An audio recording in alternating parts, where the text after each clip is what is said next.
Hi fairies, welcome back to my channel. My name is Fifi. It's so nice to have you here. I hope you stay a while. Today we are going to be talking about my 2025 Spotify Wrapped. Yeah, I have already seen a little bit of it. I try not to look too intensely when I was taking my screenshots and stuff.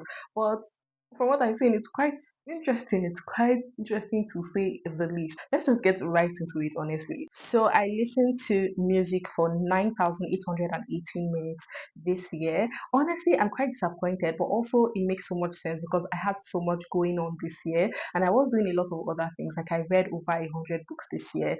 So I had my time quite packed.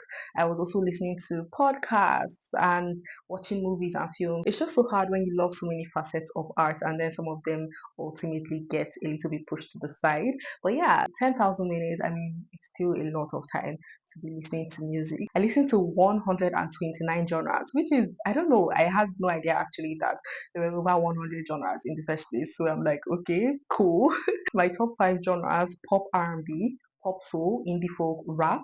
I'm very confused about that one. I guess because I was listening to a little bit of Kendrick Lamar and Cardi B, Megan. I mean, it kind of makes sense, but it's very interesting that that would be in my top five genres because I don't necessarily go for that most of the time. But yeah, my listening age is 38 because I was listening to music from the early 2000s. I'm pretty sure it's because of albums like Dangerously in Love by Beyonce, Mariah Carey's Emancipation of Mimi, Butterfly, Glitter. I was listening to a lot of those, so it does make sense. I also listened to a lot of Brandy, which was very interesting because I had never listened to Brandy prior to this year. But yeah, I guess it makes sense. I listened to 1,041 songs this year. I don't know if that's a lot or not. I think it's not as much as I would have thought and I would have liked.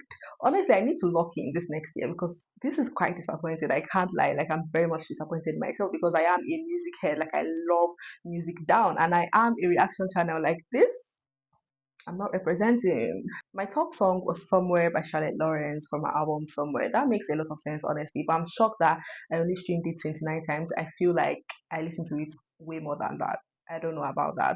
But I love that song so much and I love that album so much. I haven't spoken about that album at all on this channel because I didn't react to it. I just listened to it on my own. But it's literally one of my favorite albums ever and definitely top five albums this year, if not top three. Like, it's so good and Charlotte Lawrence is such an underrated artist. The fact that she writes and produces, and she's just such a great singer as well.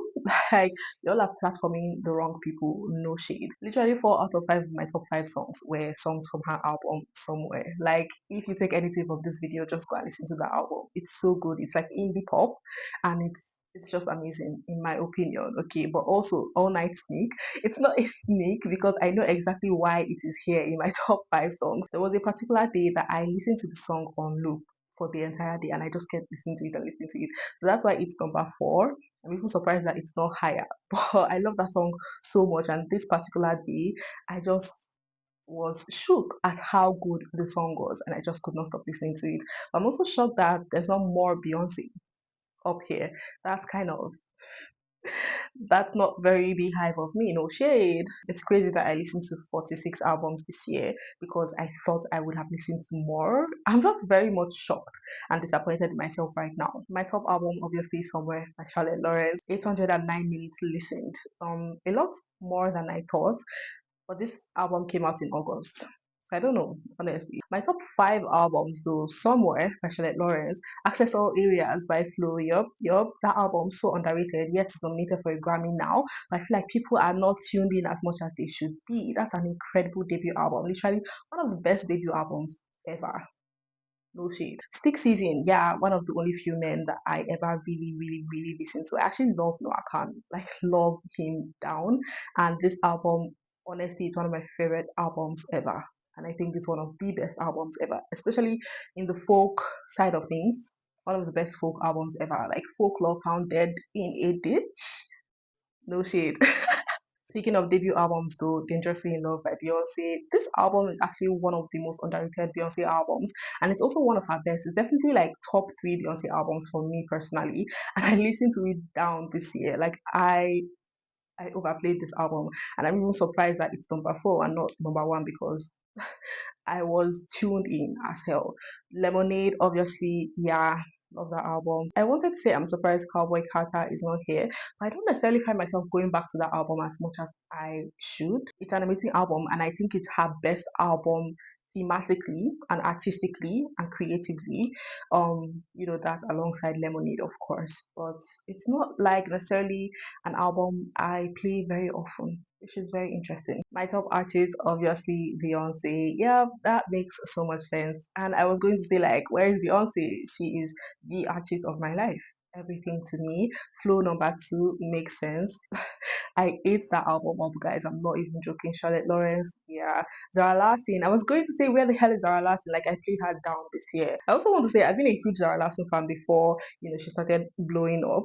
And it's crazy to see people now fanning out over her and being like, oh, the symphony trend saved her life. Like, what the fuck are you talking about? That girl has been that girl since the beginning of her career. Like, what are you talking about? Venus was not released for y'all to be playing here like that. Don't piss me off. Anyway, Noah Khan, yeah, makes sense. This list makes sense, honestly. These are the five artists I think I would listen to if I was only allowed to listen to five artists for the rest of my life. I listened to Beyonce for 2010 minutes and I'm a zero point 0.2 global fan. My club is Cloud State Society. I have no idea what this club thing even is and what what it means. I'm a recruiter because I share music far and wide, bringing in frequent new club members. I guess.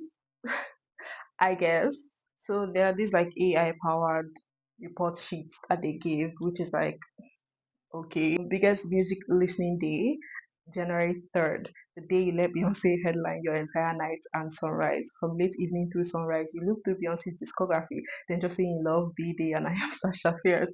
I actually remember I remember this day so vividly, rarely straying beyond a few detours to Mazzy Star and Police. 278 minutes, 77 tracks, 16 artists, your biggest music day, and Beyonce was the star of every hour. Yeah, the star of my entire being. Exactly. Biggest pop R&B day, January 15th, the day you left Flo and Taylor Swift. Trade versus all body. Wow, a sentence that has never been uttered before. From Sunrise, Taylor Swift's The Tortured Poets Department, the anthology, which is actually the real album, no shade, played in full. Then Flo's Access All Areas Unlocked took over for a confident, repeat-heavy R&B set. Afternoon circled back to both, blending pop R&B and soft pop into one seamless run. 175 minutes, 56 tracks, 9 artists. Interesting, very intriguing. Repeat heavy day, August 15th, the day you let Charlotte Lawrence soundtrack The Perfect Spiral. I actually think that's the day her album got released, or like that's the week that it got released. Like that week of her album release, I literally could not listen to anything else. From early evening to late night, you circled Charlotte Lawrence's Somewhere album, Spinning Somewhere, Us Three, and Body Bag, the three best songs on the album. What can I say? In tight loop, every track came from one artist, each track played multiple times, creating a gentle echo chamber. 160 minutes, 46 plays, one artist, your most repeat heavy day of the year. Okay, interesting. Finally, most diverse day, July 14th, the day you stitch lullabies and legends into one gentle patchwork. Evening opened with 3 episodes of blood-marked audiobook. Yeah, that makes sense. I actually really like that audiobook, honestly, and I like that book in general. I really need to continue that series. Anyway, then drifted into a gentle parade of indie folk, classical, and lullabies. Patrick Watson, Sirius, and Billy Martin weaving through fantasy, romance, reading music. Yeah, yeah. So yeah, that is my Spotify wrapped for the year 2025. I will say that I am definitely quite disappointed. I don't know why I'm disappointed, like it's not that deep, but I do think I need to lock in this next year. And I will.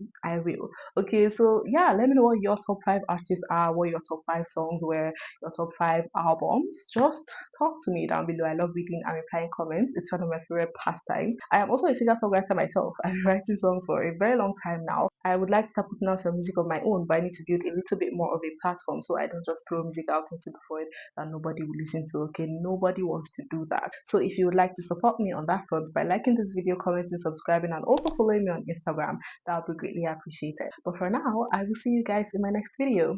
Bye.